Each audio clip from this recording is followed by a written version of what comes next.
மகாராஷ்டிரால குளிர்காலம் அப்படின்னா இந்த மாதிரி பூ கிடைக்குங்க. மல்லிப்பூ அவ்வளவா கிடைக்காது, பிச்சிப்பூ கிடைக்கும். ஆனால் இது பிச்சிப்பூ கிடையாது. பிச்சிப்பூல இன்னொரு டைப் பார்த்தீங்கன்னா வாசமே இல்லாமல் இருக்கும் இல்லையா, அதுதான். அதை எங்கள் ஊரில் நாங்கள் காக்கா பிச்சி அப்படி சொல்லுவோம். உங்கள் ஊரில் நீங்கள் என்னென்னு சொல்லுவீங்க அப்படிங்கிறத கமெண்ட்டில் சொல்லுங்கள். ஆனால் பூ நல்லா பெரிய பெரிய பூவாக இருக்கும், அடர்த்தியாகவும் இருக்கும். நம்ம கொஞ்சம் தலையில் வச்சாலே தலை நிறைய வச்ச மாதிரி இருக்கும்.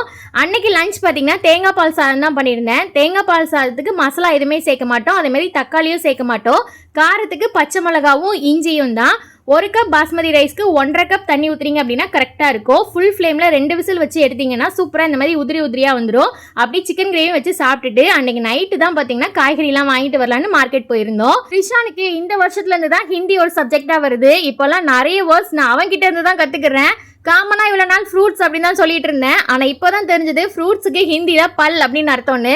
அதுவும் அவன் சொல்லி தான் தெரிஞ்சது. கற்றுக்கிறதுங்கிறது ரொம்ப நல்ல விஷயம்தான். அதை குழந்தைங்க கிட்ட இருந்து கற்றுக்கிட்டா என்ன, பெரியவங்க கிட்ட இருந்து கற்றுக்கிட்டா என்ன.